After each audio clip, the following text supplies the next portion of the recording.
Hello and welcome to Good Evening Britain, a Force for Good's weekly show coming to you live from our studios here in the heart of the great British city of Glasgow, with me, your host, Alistair McConnachie. We are broadcasting on all our digital platforms throughout the United Kingdom and across the world. We're bringing you quality pro-UK comment and analysis every Wednesday from 7 until 8 p.m. on YouTube, on Facebook, on Twitter, and on TikTok.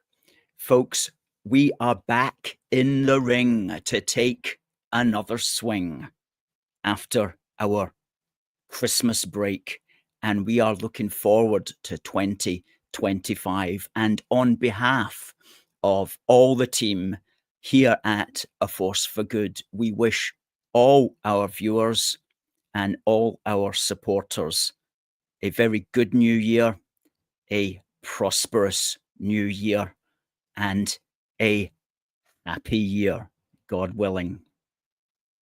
Now, folks, we've got a packed show tonight, and what a week of news it has been. Goodness me. If you've got comments, if you've got questions, send them in. But goodness me, Elon Musk threw a spanner in the cranky old machine, which is the British state apparatus, and the Labour Party is panicking. And of course, the Tories also have good reason to panic, because did they drop the ball over the last 20, 30 years? And we all knew that they did, but it's all coming out now. It's all coming out. And we're going to be talking about that. We've called this program Immigrant Arrest Rates, Shocking Stats. And we've got the shocking stats for you. And we'll talk about that in the first half hour of the program. At the bottom of the hour, we'll have our competition, and our prize tonight is a 2025 calendar, which has been produced by one of our best supporters, a very talented photographer called Debbie. She put this together, and it's an excellent calendar of original photographs from around Scotland in 2024, including everywhere that she's been. I particularly like that one, which she took of a typhoon at RAF Lossiemouth taking off. But you've also got your traditional animal shots and your traditional countryside shots, including that one there of the Northern Lights Aurora at Balthangi, if I said that right. So, folks, that's going to be the prize at the bottom of the hour for our competition. And all you have to do to answer the competition is send your answer to contact@aforceforgood.uk. Now, we have got there's the address there, contact@aforceforgood.uk. Now, we have got our crowdfunder running, and it's at crowdfunder.co.uk/AFFG 2025. And there's 25 minutes left because it ends at 7:30. And last time we looked, we had 26% of our needs accounted for. We're still at 26%. Can we hit 30% by the bottom of the hour, when our 28-day crowdfunder ends?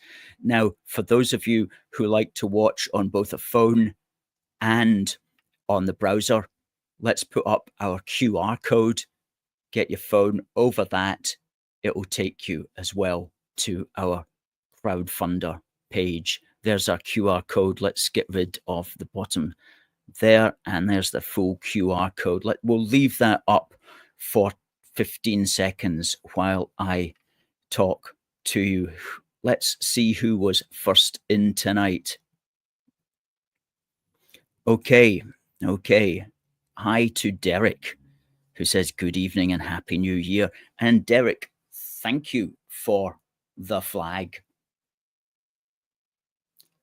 A very thoughtful gift for the office for our new year. A happy new year to you. A good new year. And Debbie, our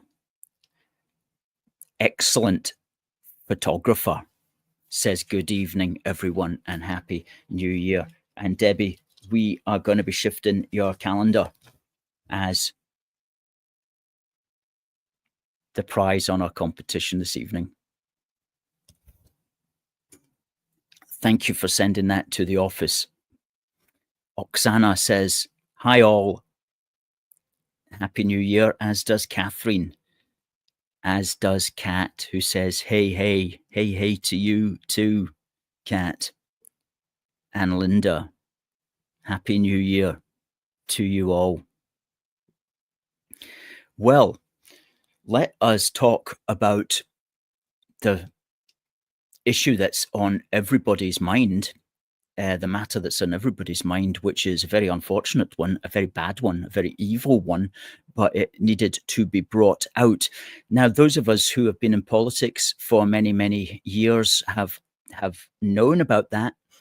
Many of us have spoken about it at the time, and many prominent characters, when they did speak out about it, got into trouble and got accused of being all sorts of horrible things for, of course, in highlighting the problem with the so-called grooming gangs in certain parts of England and indeed also Scotland here in Glasgow.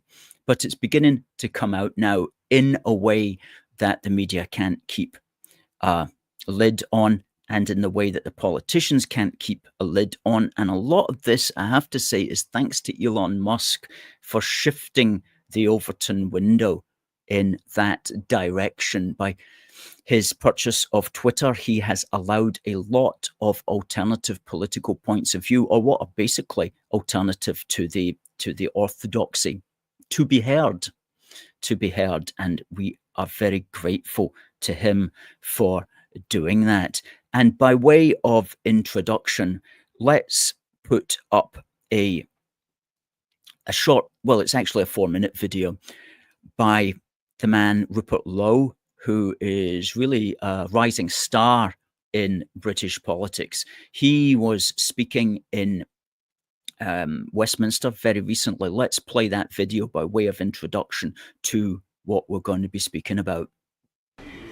Thank you, Madam Deputy Speaker. Given that the opposition amendment has been accepted, I'm not going to stand here and outline my disgust at what has happened with regard to the historic grooming gang scandal.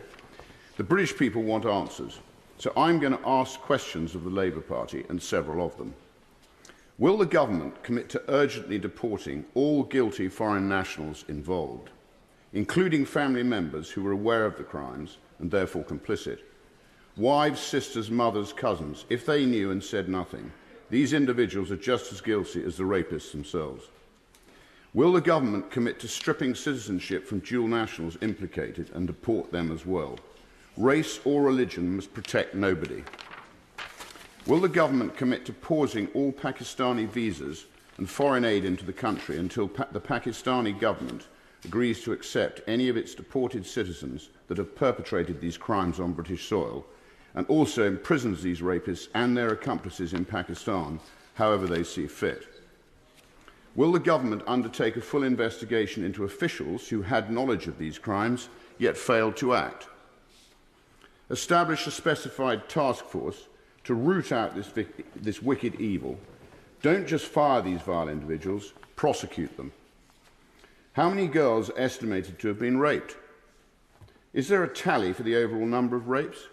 Horrifyingly, it may well be in the millions. We just don't know. How many vulnerable young girls are estimated to still be involved in these gangs? If there is no estimate figure, why not? Will a regular update be published detailing ongoing prosecutions and sentencing? Will the government publish a full nationality breakdown of those convicted for such offences, along with the location of their crimes? How many known foreign rapists per town, per region? Will they publish a breakdown of the immigration status of those involved? On what grounds were they in the UK? Do they have previous convictions? How many foreign nationals found guilty have been released but not deported?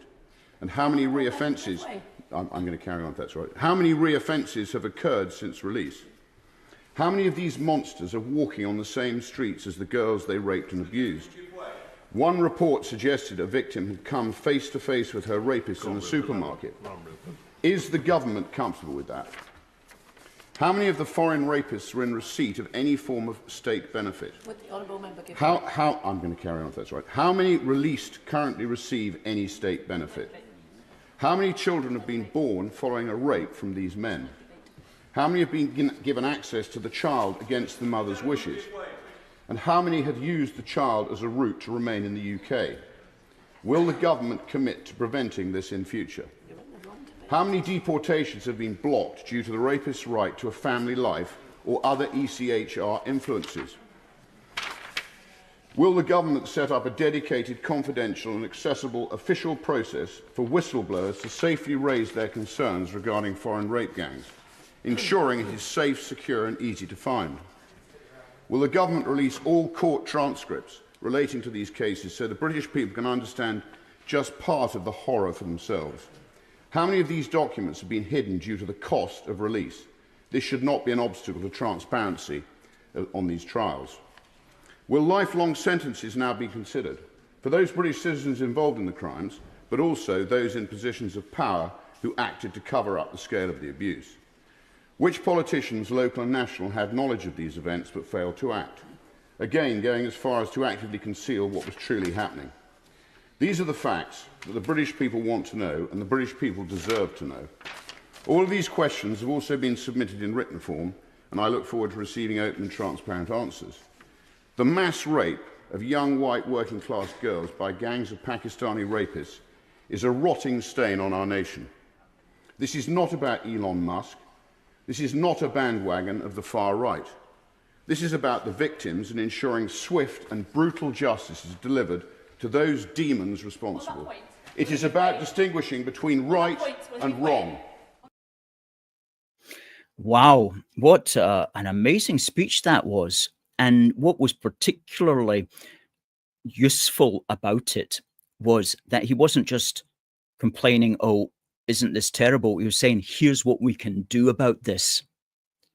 And when he listed all of these things, you realize the sheer scale, the sheer extent to which the British governments of the past, Labour, Tory, coalition, have simply not done their job. In fact, they haven't done anything. They have literally said, let's not talk about this. Let's not even handle it. Let's not even do something like, establishing, what was it, a safe whistleblower service, releasing court transcripts, finding out who the people were, what's their nationality status, why are they here? All the things there that Rupert Lowe listed, extremely useful, extremely valuable, the sort of thing that if we were a serious country, as the phrase has it, if we were a serious country, we would be doing as a matter of course, because one problem that we face and that many of us have always faced in this field is there is what's called a data desert, which means that the statistics that you need in order to govern that particular field properly are not there. And they're not there because of what they would reveal.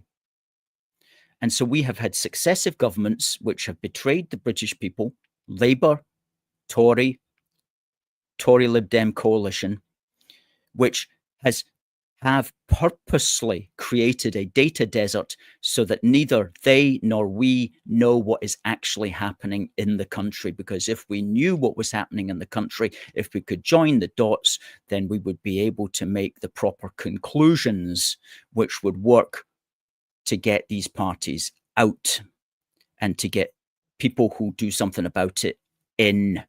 And make no mistake, that speech that Rupert Lowe gave there is really one of a kind, because we have not hitherto heard that kind of talk from any of the politicians in Westminster. And if we had heard that kind of talk from somebody in Westminster, that person would have been on his own.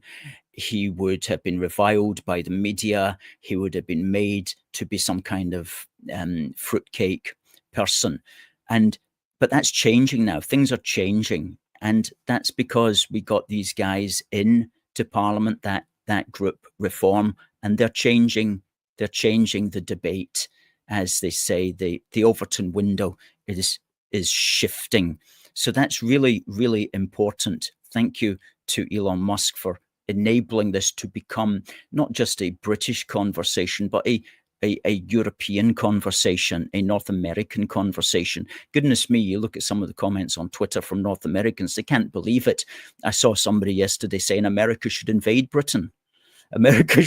Joking, of course, America should invade Britain because it's like a dictatorship that allowed that to happen to its own people in the guise of political correctness. So let's look at an article that appeared last week in the Daily Telegraph. And it was entitled, I'll get to it in a minute, "Foreigners 3 times as likely to be arrested for sex offences as British citizens." It appeared in the Daily Telegraph in print on the 6th of January, which is to say on Monday. Now, before I go through the entire article, I want just to play this 1-minute video from GB News interviewing the man who compiled these statistics, just to give you by way of background on it. Let's play that video just now. Nationals are more than 3 times, in fact 3.5 times as likely to be arrested for sexual offences as British citizens, as you can see on your screen there. And the research was conducted by the Centre for Migration Control. It also found that for all crimes, foreign nationals were arrested at twice the rate of native Brits. And I'm very pleased to say I'm now joined by the research director for the Centre for Migration Control, the man who formulated this report, Robert Bates. I'm also joined by my panel, that's the Reform spokesman, Gawain Towler, and GB News' senior political commentator, Nigel Nelson. Rob, let's start with you. You and I have spoken many, many times in the past about how this data doesn't exist. If it does, they're very, very reluctant to release it. Some truly astonishing figures here. How did you get this data? Where's it from? So if we were a proper functioning country, you'd go to the Home Office, you'd request the information, and they'd have it ready. They'd have it already compiled. They'd have been monitoring the situation. Unfortunately, Britain doesn't seem to be working like that. So what you've got to do is you've got to go the next step beyond that. You've got to go to those individuals that are on the front line. You've got to speak to the police forces, and you've got to ask them directly to access their databases. It's called NOMIS. You've got to ask them to extract information on custodies, on embassies that they've had to contact because they've had to arrest a foreign national, and you have to really ask them to look through their records and to compile this information. The thing that I found really interesting when speaking to the police forces was that this wasn't information they already had access to. This wasn't information that was already on tap. It was information that they almost didn't know was available to them. It was information that we almost had to walk them through step by step as to how to extract from their own systems. And this really lays bare how much of a data desert the UK is currently occupying when it comes to the migration issue. The fact that, this is crucial information, but yet those individuals that have access to it don't realise how valuable it is and don't realise that it's there. Absolutely. Well, he mentioned the phrase a data desert, and as we said there, that's deliberate. It's a deliberate data desert in order that we don't know what's happening. 1 or 2 good comments here. Linda says, I'm 61 and grew up in the tenements in Govanhill, Glasgow, and this was going on there and in Pollokshields, and still to this day, police have turned a blind eye, as well as the government. Continues. Tommy Robinson came out years ago with his videos of the rape of Britain, and he had some of the people who are now women speak about the horrific abuse and torture that they went through. And Linda says, Rupert Lowe is a great man. Indeed, indeed. Oksana says, Labour are too scared to deport because it's their voter base. Well, that's also true as well. And that's one of the things that happens with mass immigration, is that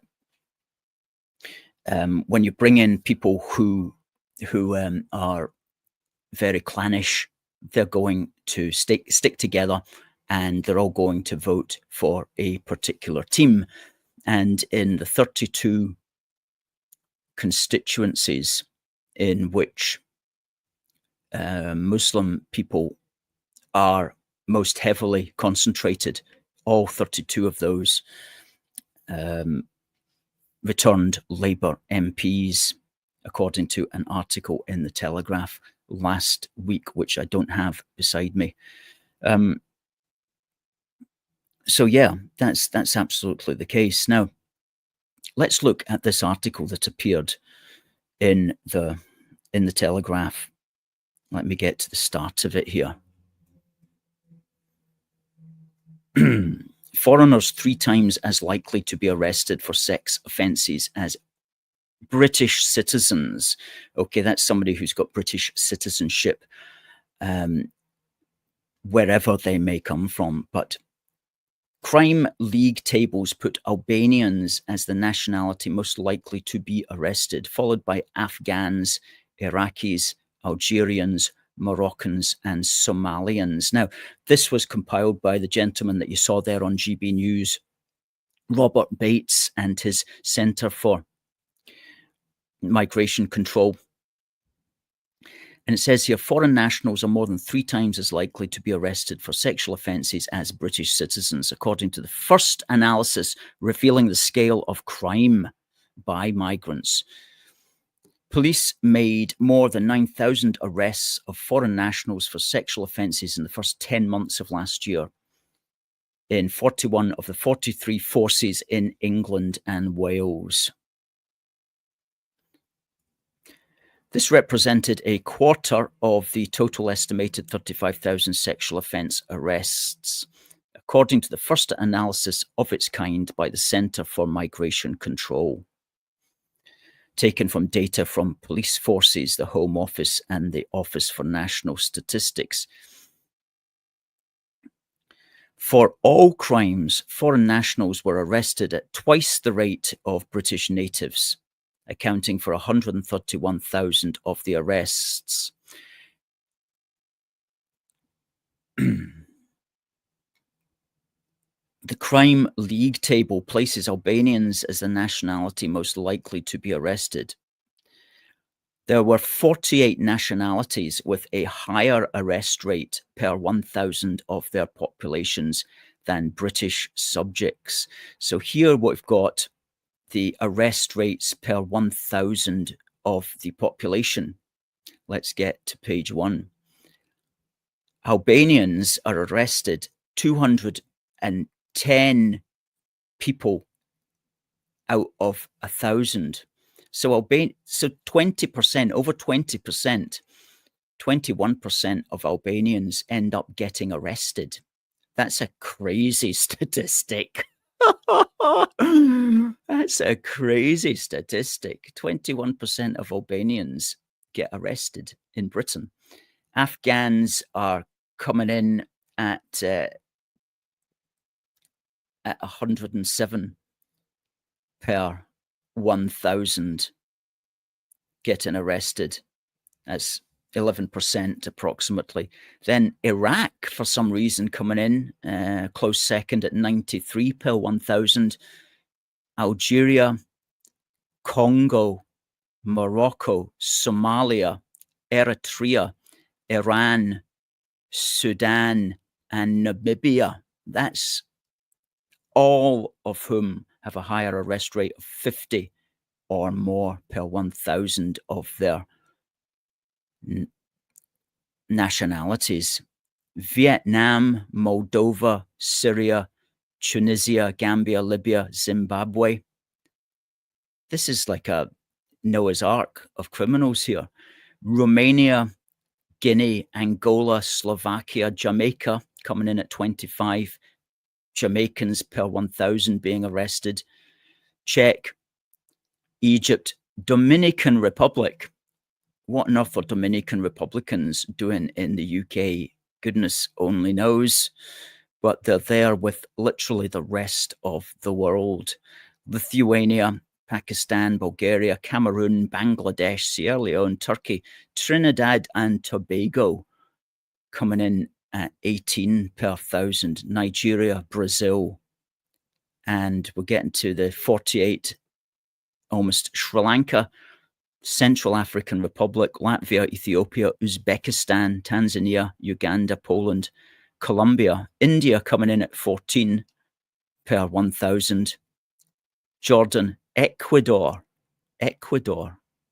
crying out loud, 13 people out of 1,000 Ecuadorians in the UK end up getting arrested. This is last year's figures, and the 12 in 1,000 is the British citizen rate. Now remember that British citizen includes people of all stripes. It's as long as they're British citizens. So who knows what's included within that 12 out of 1,000. It doesn't, as far as we can tell, refer to like the white British. It doesn't refer to the white ethnic British. It refers to British citizens. 12 out of 1,000. The analysis comes amid claims of an institutional cover-up. No kidding. Over the publication, or rather non-publication, of migrant crime rates. Meanwhile, demands are growing for a public inquiry into sex grooming scandals where the ethnicity of suspects was allegedly suppressed. Indeed, Robert Jenrick trying to get in on the act here, but I'm afraid he is a day late and a penny short as far as that is concerned. So we'll just ignore what he's got to say here. Foreign nationals account for 5.5 million people in Britain, according to the ONS, while the British population is 53.5 million. Foreign nationals account for 5.5 million people in Britain. I am personally acquainted with more than 5.5 million foreign nationals in Britain. So I doubt that is an accurate figure.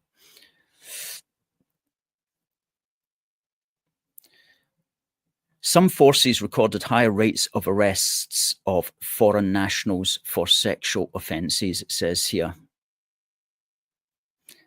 In the City of London, they accounted for 2/3 of the arrests.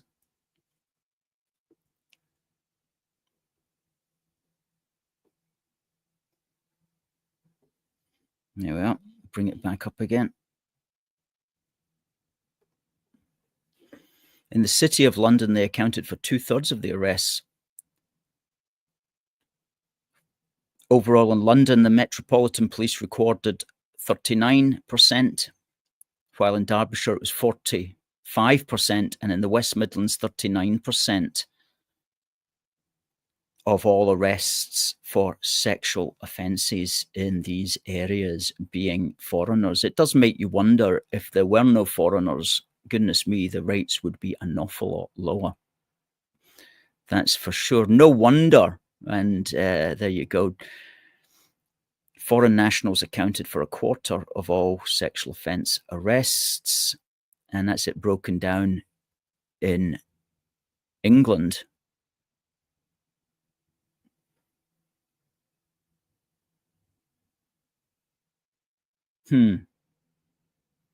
Very interesting that. We put the full article up on our Facebook page where it can be read there. Yes. Now, here online, at least, Robert Bates got to say his piece when he made a very good article here. Home Office must be far stricter on nationalities most likely to engage in criminality. This was online on the 5th of January. And he says, a democracy can only properly function if the public are kept informed about the policy decisions which affect their lives. That's absolutely true, but they've tried to hide it. On the biggest public policy area affecting our country, mass migration, we know next to nothing. We do not know how much high-skilled migrants are paying in tax, what we're forking out to foreign nationals in universal credit, or indeed the amount of crime that is being brought to our shores as a result of it. We aren't we just really just left in the dark, it seems? All we have are the warm words and reassurances of the political class that everything is going swimmingly. And frankly, after decades of misdirection on this issue, that will no longer wash. He talks about his report here. And what I like is he concludes with some policies, and we're always for policies. There should not be a single foreign national in the UK who is breaking our laws, not one. Yet we somehow have over 10,000 foreign nationals in Britain's prisons, many more on probation or released into the community, and a merry-go-round of repeat offenders that we are unable to deport. Were the Home Office seriously committed to the well-being of the British public, it would, without hesitation, look to address this problem by introducing far stricter visa protocols on those nationalities who have a disproportionately high propensity to engage in criminality. So what he's saying here, quite rightly, is that visa applications from those nations with the highest arrest rate should have far more hoops to clear before getting to the UK than those from countries which have much lower rates of crime, where significantly fewer nationals fall foul of UK law.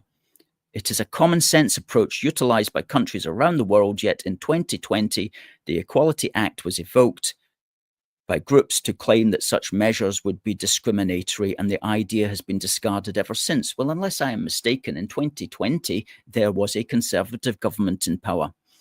It was Boris Johnson in power, and they did absolutely nothing to stop it and to bring in that common sense approach. Absolutely nothing. Further problems in weaning out criminality at the border arise because we do not require every migrant entering the UK to produce a criminal record certificate, and instead we rely on shaky database sharing with other nations. This has meant that since 2021, nearly 400,000 migrants have been awarded a UK visa without having to produce the equivalent of a disclosure and barring service certificate. Isn't that incredible? You know, if you went for a job, you'd have to, in this country, if you're a British citizen and you go for a job, you usually have to display various documents to explain not only who you are, but your criminal or otherwise record. But we don't require it of people who come from abroad to work here. An absolute disgrace. Mass migration, he concludes, was a huge policy shift carried out against the wishes of the British public, and one that the apparatus of the state is loath to abandon. The reluctance to produce an evaluation of the policy's failings is a last-ditch attempt to keep our country tethered to a path that no one wants. It will not work. Well said, Mr. Robert Bates, and thank you for that. Now, our crowdfunder, folks, has ended. Our crowdfunder has ended, and let's see where we are on it. So let's get rid of that going along the bottom, and because it is no longer relevant, let's bring up our page, Help the Union Thrive in 2025. Let's refresh it and see where we are. £1,391 we made, and that was 27%. Folks, thank you thank you very much for that. That is really good. That's going to help us in the first few months of 2025. It's going to cover some of our most necessary expenses. As you know, we won very frugally. We have to do a Yo Britannia crowdfunder. We have to do a Christmas crowdfunder every year. And it really is a lifesaver, a life extender for us. It keeps us going into the next year. That was our 7th annual Yo Britannia Christmas crowdfunder. Thank you to everybody who gave. Really appreciated, really kind of you. And I know that some people on there gave more than once as well, and some people gave very generously. So thank you very much to everybody who chipped in. Thank you to everybody who shared across social media. That's also a very valuable activity. We really do appreciate that. Really do appreciate that. Thank you so much. It's going to be a good one in 2025. Let's look at some of the comments that have come in since. Linda says, Sammy Woodhouse, another survivor, says they were sacrificed for votes. Labour councillors as well are all covering up this. It's unforgivable.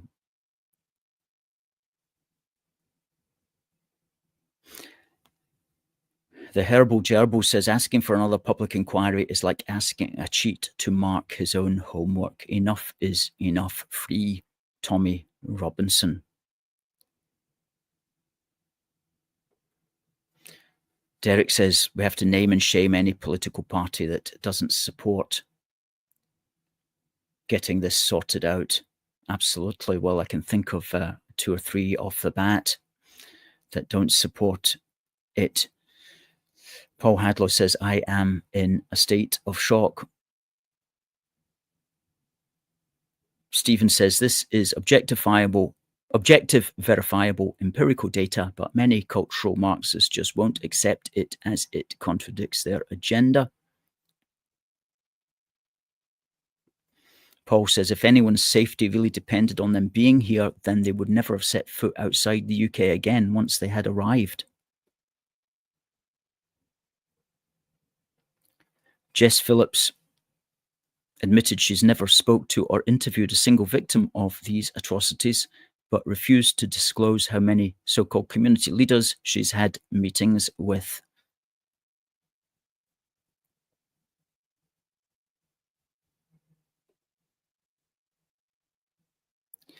And continues, our children are not disposable and will no longer be sacrificed at the altar of diversity. Hear, hear.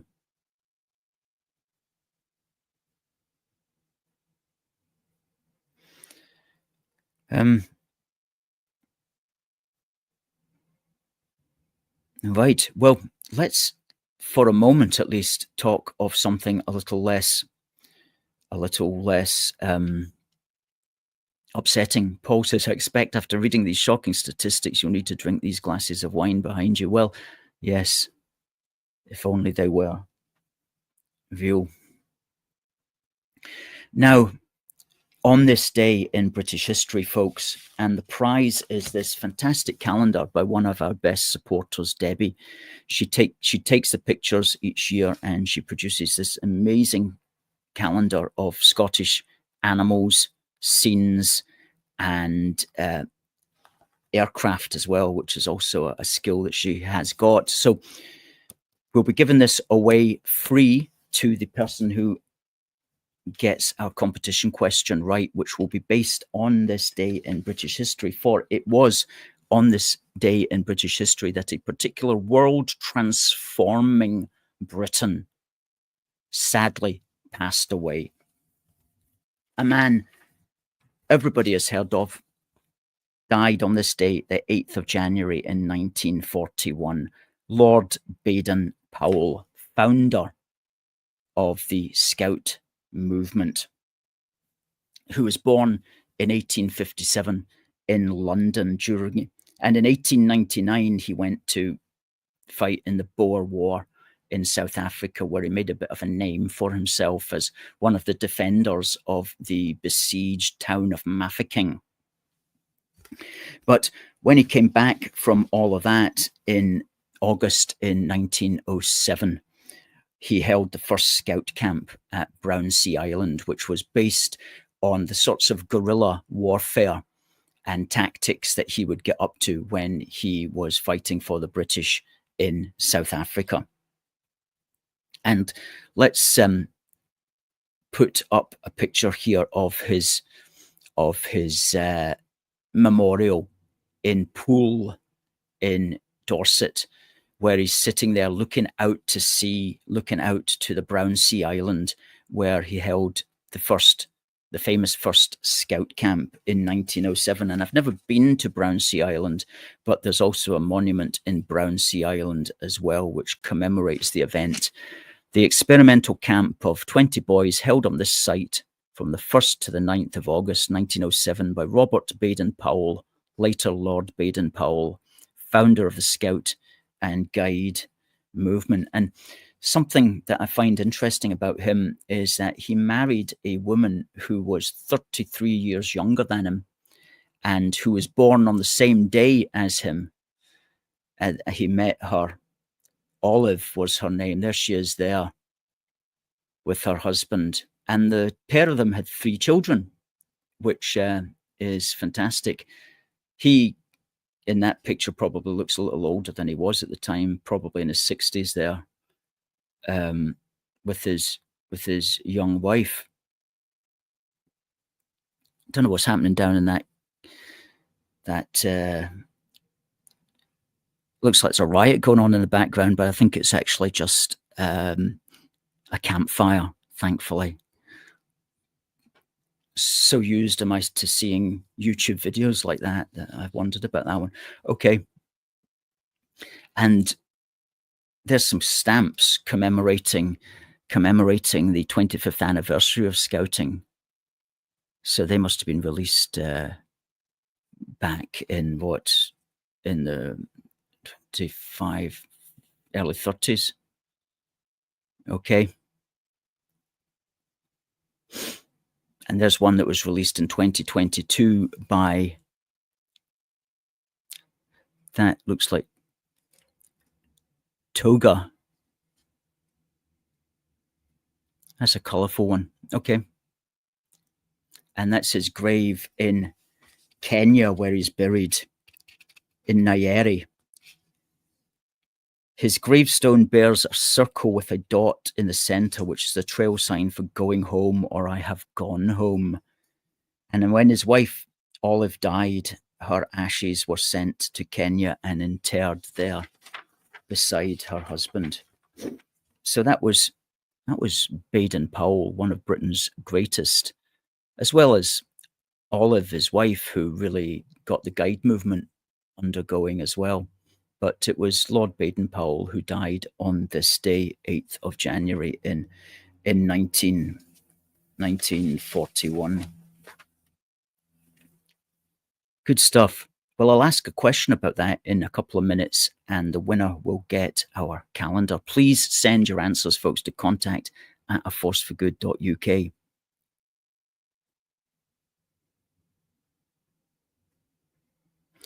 Paul Hadlow says, I've been to that memorial on Brownsea Island. My mum met Lady Baden Powell in the 1950s. There you go. Fantastic. Good.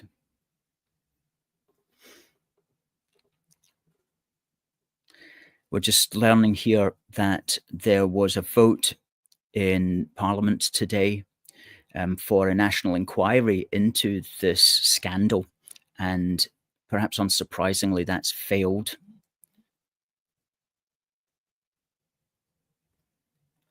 That's failed. Now, where are we? Good. Okay, folks, send your answer to contact@aforceforgood.uk.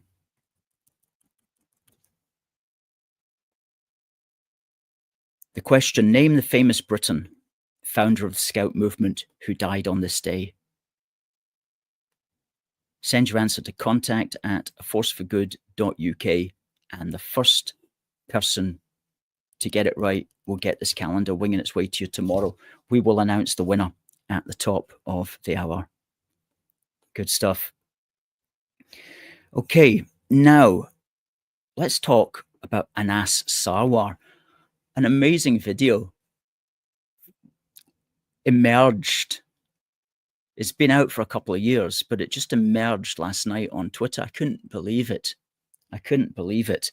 You've got Anas Sarwar, who is making a specific ethnic appeal to South Asians, saying that the day and age of South Asians running other countries is, quote, upon us.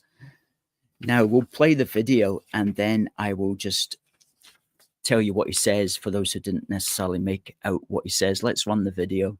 We will only truly get real power if we just have more Pakistanis sitting in council chambers and parliaments, but actually having more Pakistanis and South Asians sitting in the corridors of power making the decisions. And that's where I'll end tonight, is to say the change is coming. And the days where our South Asian community are viewed as a vote bank or a curry bank are well and truly gone. The days where South Asian communities get to lead political parties and get to lead countries is now upon us. The days when South Asian communities get to decide not just which school our children go to, but what they are taught in those schools is also coming. Now, folks, tell me what you think of what he said there. I'll read it again for you. We will only truly get real power if we just have more Pakistanis sitting in council chambers and parliaments, but actually have more Pakistanis and South Asians sitting in corridors of power making the decisions. And that's where I'll end tonight, is to say the change is coming. And the days where South Asian communities are viewed as a vote bank or a indecipherable bank are well and truly gone. The days where South Asian communities get to lead political parties and get to lead countries is now upon us. The days when South Asian communities get to decide not just which school our children go to, but what they are taught in those schools is also coming. So the interesting thing there is we will only truly get real power if we have more Pakistanis and South Asians sitting in corridors of power making the decisions. The days where South Asian communities get to lead political parties and get to lead countries is now upon us.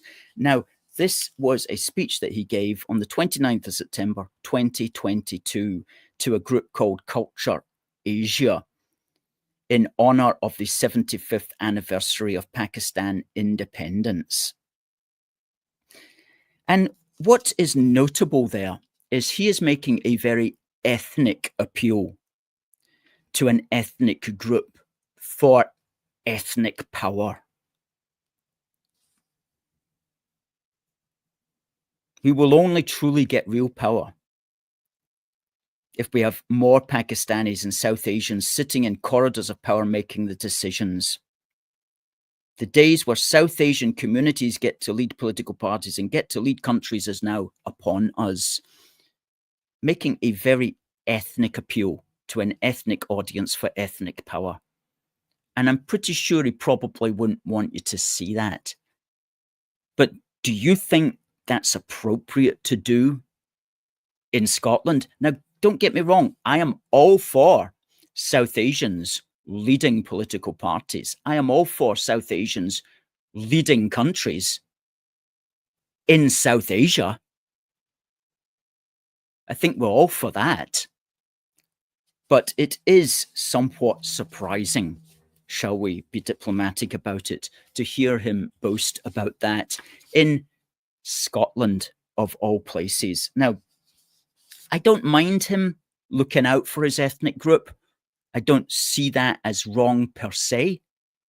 In fact, I would see that as really quite natural. I would be surprised if he didn't. But I don't think it's appropriate for him to do that in any other country other than Pakistan.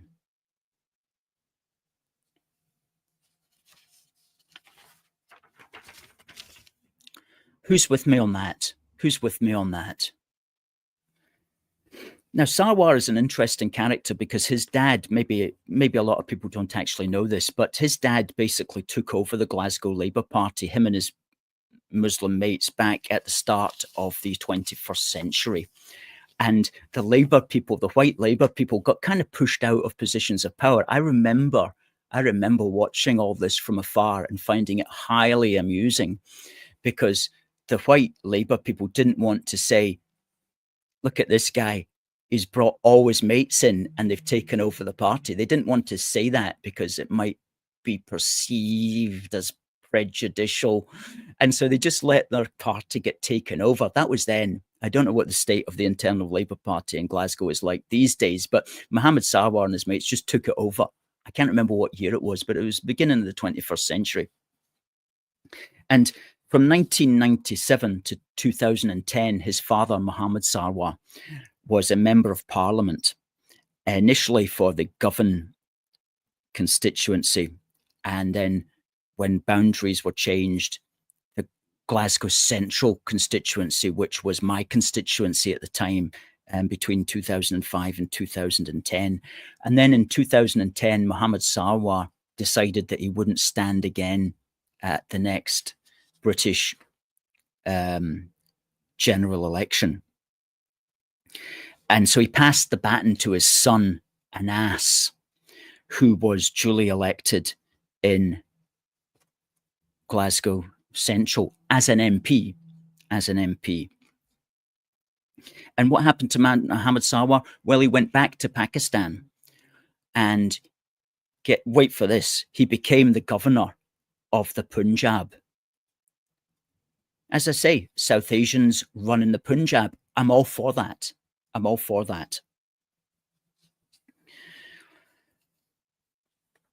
And he was the governor of Punjab between 2013 to 2015, and then again from 2018 to 2022 when he died in the April of that year.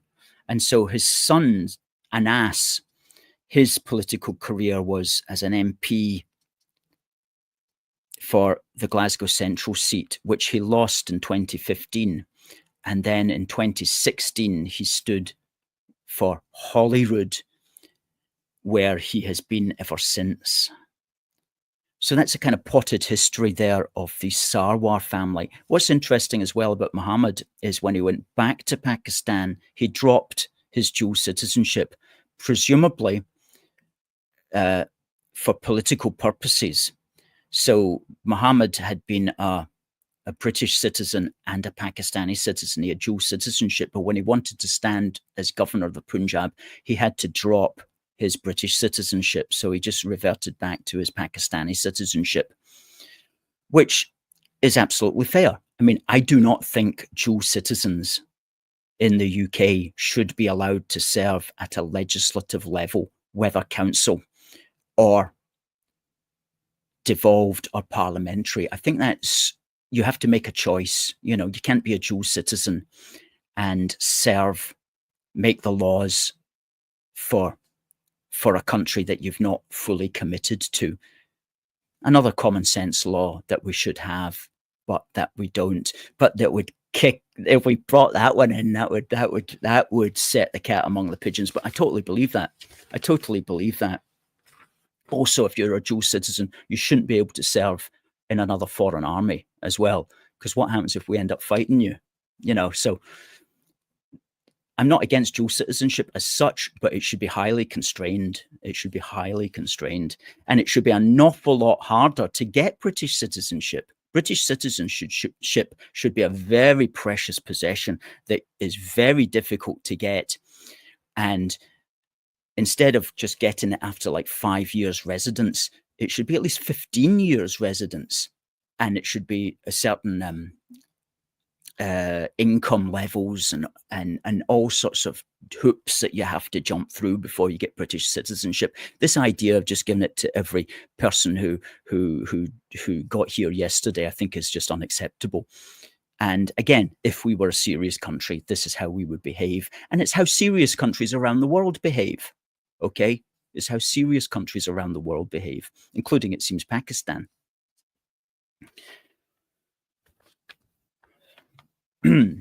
So, yeah, I must look into that, how easy it is to get Pakistani citizenship. I'm sure it's a lot harder than getting British citizenship. Anyway, that was it. We're going to remind Anas Sarwar of that video, I have to say. We're going to remind him of it. He's not going to be forgetting that one. And we're going to be letting people just see, you know, what's going on. Sarwar is a dangerous man, says Stephen. He is grist to the mill of people who say there was a population replacement happening. Oksana says it will suit their agenda, not ours. They will enforce their own laws. That's a big situation.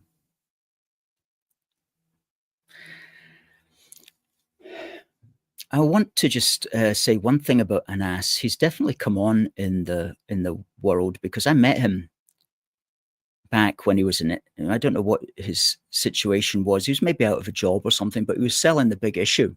Literally, he was selling the big issue outside Queen Street Station. And you don't believe me? There he is. That's Anas. I don't know. That's maybe 2012 or something like that. That's me, obviously, there. And that's Anas trying to convince me to buy a big issue. And as you can see there on my hand, I am giving him some money, because I saw that guy. I thought, you know, he's down on his luck. He's down on his luck. We have to help him there. Get him back on his feet again. And as I say, ever since that moment of generosity, his career took off. So he must have saved up all the money that he made selling the big issue. Must have bought himself a suit, and maybe even saved up enough to lay down a mortgage. I don't know, but that was back when Anas was a big issue seller.